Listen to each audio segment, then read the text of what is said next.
Good morning students. आज मैं आपके समक्ष गति के तृतीय समीकरण की सूत्र स्थापना ग्राफी विधि द्वारा या ग्राफ द्वारा गति के तृतीय समीकरण की सूत्र स्थापना लेकर प्रस्तुत हुआ हूँ। आइए सीधे टॉपिक पे आते हैं। जैसा कि हम गति के द्वितीय समीकरण की ग्राफी विधि द्वारा सूत्र स्थापना कर चुके हैं, सेम अगर वो याद है तो यहाँ पे आपको ग्राफ बनाने में अब आसानी होगी। एक्स एक्स पे हमने समय को ले लिया, ठीक है। वाई एक्स पे हमने किसको लेना है, वेग को लेना है। when t is equal to 0 है उसमें प्रारंभिक वेग जो है u है, यानी यहां से यहां तक का वेग जो है वो u है। और t समय पश्चात वेग बढ़कर क्या हो जा रहा है, v हो जा रहा है। t समय पश्चात वेग बढ़कर v हो जा रहा है। तो हमने इसको मिला दिया तो ऐसी ढाल वाली रेखा में प्राप्त होगी, और इसको हमने सीधे यहां मिला लिया तो t समय पश्चात इसको डॉटेड लाइन द्वारा बना, यानी ये t समय पश्चात वेग है, यानी कि t समय पश्चात वेग कितना है, v है। और ये समय कितना है, t समय, यहां से यहां तक का समय जो है t है। इसको हमने यहां से मिला लिया। ये कि हमने गति के द्वितीय समीकरण में भी देखा था, इसका नाम दे देते हैं। इस बिंदु का नाम t बराबर 0, थोड़ा नीचे नीचे लिख लेते हैं। इस बिंदु का नाम a, इस बिंदु का नाम b, ये c, ये d और ये बिंदु e है। सपोज करते हैं सेम वही है जैसा हमने द्वितीय समीकरण में किया। माना किसी वस्तु का प्रारंभिक वेग जो है वो है u, t समय पश्चात बाद वेग जो हो जाता है वो हो जाता है v। माना किसी वस्तु का प्रारंभिक वेग u है, t समय पश्चात उसका वेग क्या हो जा रहा है, v हो जाता है। और वस्तु में उत्पन्न त्वरण का मान यदि a हो, ठीक है, ये त्वरण है, त्वरण का मान यदि a हो तथा तय की गई दूरी का मान यदि s हो, तो जैसा कि हमने उसमें देखा था, तय की गई दूरी जो होगी, तय की गई दूरी जो होगी बराबर क्या होगी, ये छायांकित भाग के क्षेत्रफल के बराबर होगी। ये छायांकित भाग का क्षेत्रफल, ये पूरा ये क्षेत्रफल, तय की गई दूरी बराबर छायांकित भाग क्या है, समलंब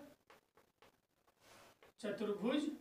क्या है समलंब चतुर्भुज, समलंब चतुर्भुज बताओ, ए बी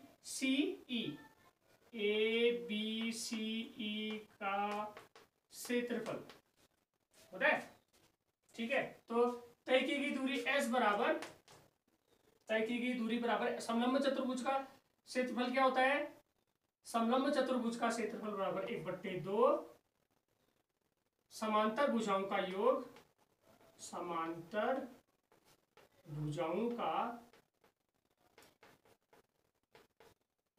योग गुणा उनके बीच की दूरी, ठीक है। तो s बराबर 1/2, समांतर भुजाएं क्या है, देखो समांतर भुजाएं कौन सी हुई, ये यानी और ये, यानी 1/2 ए बी इंटू सी ई गुणा उनके बीच की दूरी क्या है, ए ई, ये है ना उनके बीच की दूरी ए ई। तो s बराबर 1/2, ए बी क्या है, ए बी क्या है, u मान रखा हमने, u प्लस सॉरी समांतर भुजाओं का योग है, प्लस सी ई क्या है, ये पूरा क्या है v गुणा उनके बीच की दूरी क्या है t। इसे समीकरण नंबर 1 मान लेते हैं, समीकरण नंबर 1। अब गति के प्रथम समीकरण के अनुसार अब देखिए प्रथम समीकरण के अनुसार v बराबर u प्लस ए टी होता है, v बराबर u प्लस ए टी होता है। तो v माइनस यू बराबर क्या होगा, ए टी होगा, या t बराबर क्या होगा, v माइनस यू बट्टे टी, यहाँ बट्टे ए यहाँ ला जाओ, v माइनस यू बट्टे ए बराबर क्या हो जाएगा, t हो जाएगा। इसे समीकरण 2 मान लो। समीकरण 2 से, समीकरण नंबर 2 से t का मान समीकरण 1 में रखने पर, अब देखो जगह भी कम है, समीकरण नंबर 2 से t का मान, चलो क्या पता इसमें आ जाए, इसमें कर लेते हैं। समीकरण नंबर 2 से t का मान, t के बदले हम v माइनस यू बट्टे ए यहाँ पे रखेंगे, तो यानी समीकरण क्या हो जाएगी, देखो s बराबर 1/2 v u प्लस v गुणा t के बदले क्या लिखना है, v माइनस यू बट्टे ए, हो गया। तो अब v माइनस यू बट्टे ए ऐसा हुआ। अब देखिए 2a नीचे है, यानी हम इसको ऐसे भी लिख सकते हैं, s बराबर u, अब देखो 2 प्लस 3 को या 3 प्लस 2 बात एक ही है, इसको उल्टा भी लिख सकते हैं, यानी u प्लस वी के बदले v प्लस यू भी लिख सकते हैं, क्योंकि दोनों प्लस वैल्यू है। v प्लस यू कर दिया, और यहाँ v माइनस यू है, यहाँ पे उल्टा नहीं करेंगे क्योंकि माइनस यू प्लस वी हो जाएगा, लेकिन ये दोनों प्लस की वैल्यू है, तो चाहे 2 प्लस 3 को या 3 प्लस 2 को मान 5 ही आएगा, 3 2 5, तो इसको उल्टा करके लिख देते हैं, v प्लस यू कर दिया, ये v माइनस यू ऐसे ही रहा, और नीचे बट्टे में क्या आया 2a। अब 2a को यहां पक्षांतर कर लेंगे, चलो यहां मिटा लेता हूं मैं।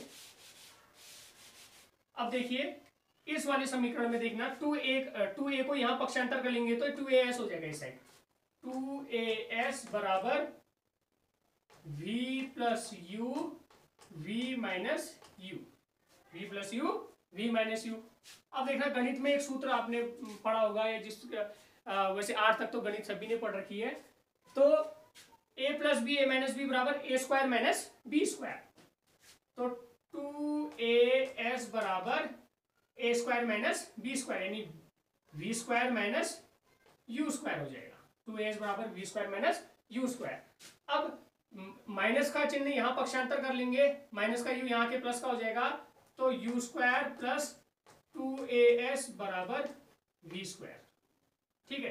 तो यू स्क्वायर प्लस 2as बराबर वी स्क्वायर, या इसको उल्टा करके लिखेंगे तो हो जाएगा वी स्क्वायर बराबर यू स्क्वायर प्लस 2as।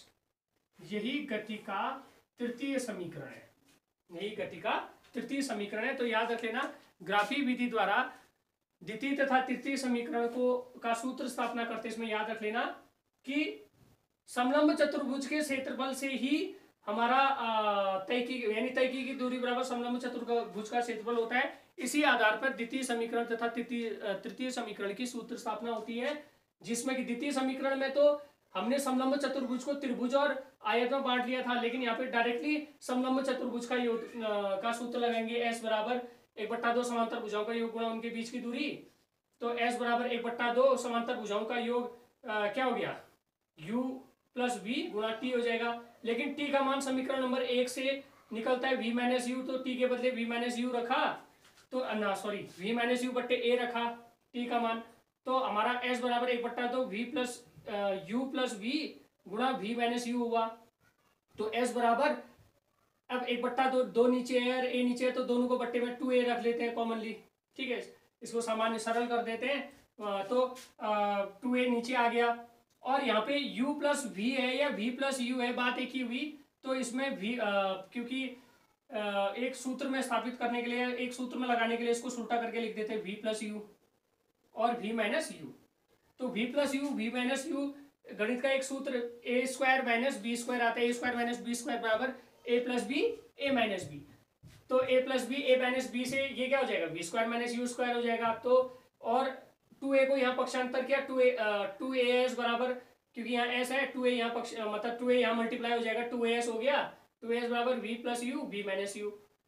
अब v plus u v minus u v square हुआ तो 2as बराबर v square minus u square हो गया। अब माइनस का u इस साइड पक्षांतर होके प्लस का हो जाएगा तो u स्क्वायर प्लस 2as बराबर वी स्क्वायर, या हम उल्टा करके लिखेंगे तो वी स्क्वायर बराबर यू स्क्वायर प्लस 2s। यही गति का तृतीय समीकरण है। धन्यवाद।